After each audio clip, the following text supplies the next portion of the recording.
This is the Vaer A3 Korean Field, a timepiece that takes inspiration from the watches worn during the Korean War in the 1950s and definitely embodies a tool-focused approach.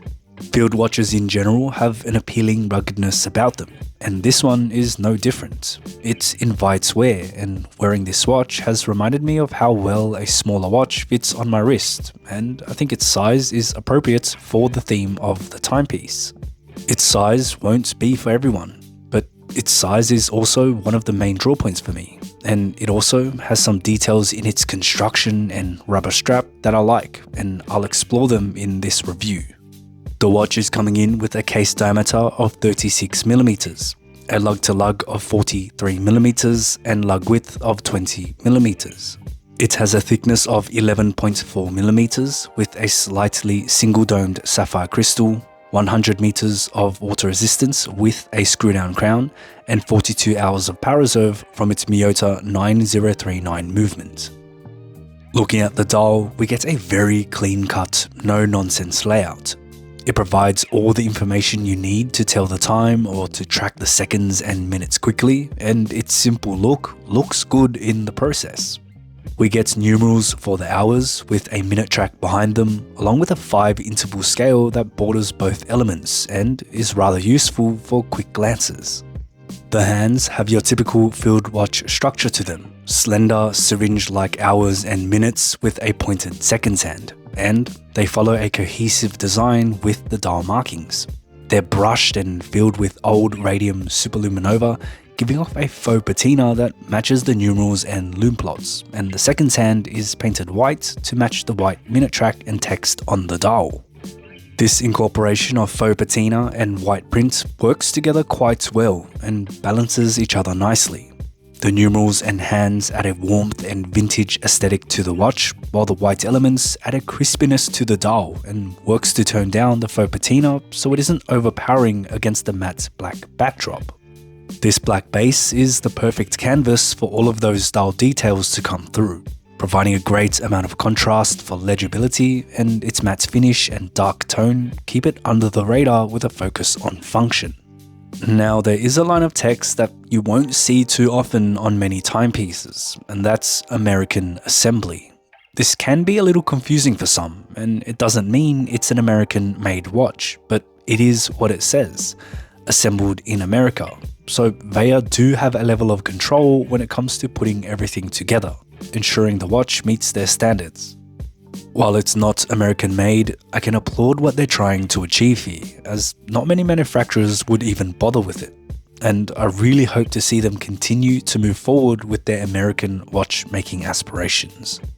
The lume on the A3 Korean Field is great.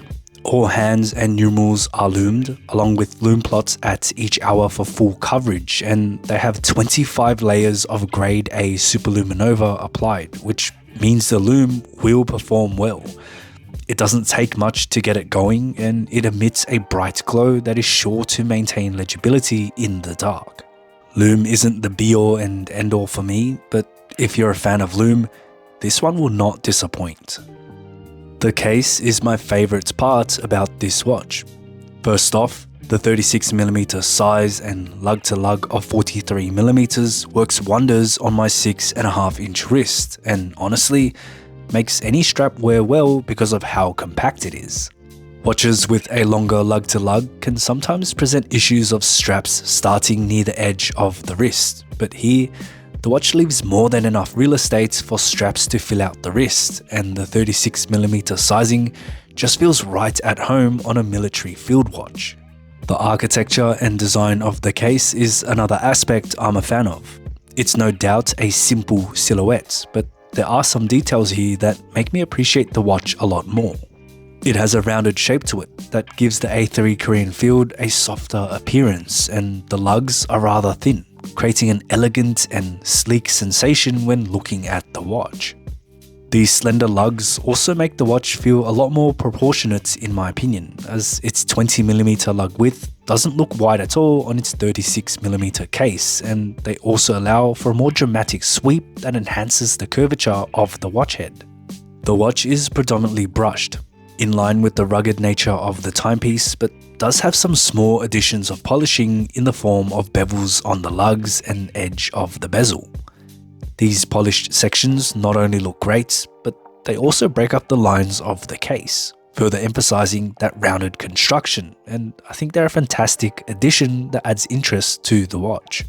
The caseback has a display window so we can see into the Miyota 9039 caliber, and it does feature some decoration with a signed rotor and striping, so there is something to look at. Again, we do get American assembly on the back here, but they also don't stray away from letting you know it's a Japanese movement inside, and honestly, it's not something you should be worried about either. The Miyota 9039 won't be the most accurate movements, and Vaer themselves specifies theirs at -5 to +15 seconds a day, but they have been proven to be robust and reliable, along with an ease of servicing experience, as you can pretty much take it to most watchmakers for a service. Now, this watch did come with two straps, a NATO strap and an FKM rubber strap. The NATO strap is nothing special.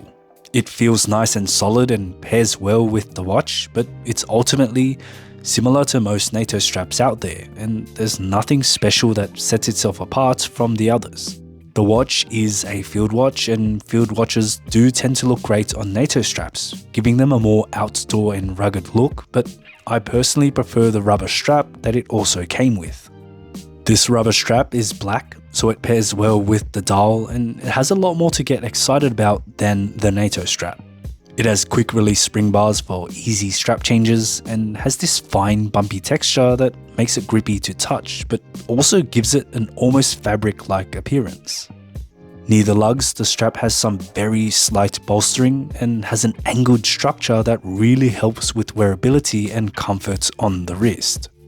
They essentially allow the strap to contour naturally along the lines of your wrist and don't require any breaking in at all, and makes it feel a lot better than the NATO strap. To add on to that, the rubber strap itself is incredibly soft and pliable, so there won't be any issues with it wrapping around your wrist. But the best part for me is the keeper.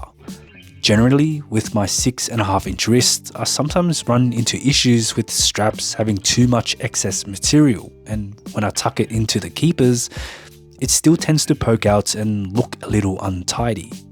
There have also been times where the second keeper has come loose, consequently leaving straps flopping about. But here, you'll notice the second keeper has a protrusion inside, and this is a game changer. The end of the strap has a section for this protrusion to fit into, and once it's in, it's pretty secure, but most importantly, it looks neat and tidy. Now, it does mean it's a little more finicky to put on than a normal strap, but it's a trade-off I'll gladly take. The watch is currently priced at $549 US, a decent amount of money for a decent watch. It's a great looking field watch, and one with a build I'm a fan of.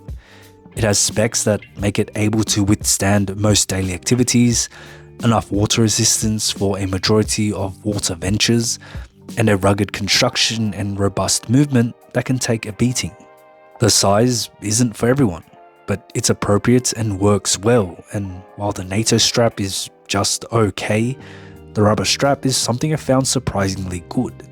I think it's also important to note that supporting Veyard does ultimately go towards supporting American watchmaking and could be the deciding factor for you when it comes to making a purchase.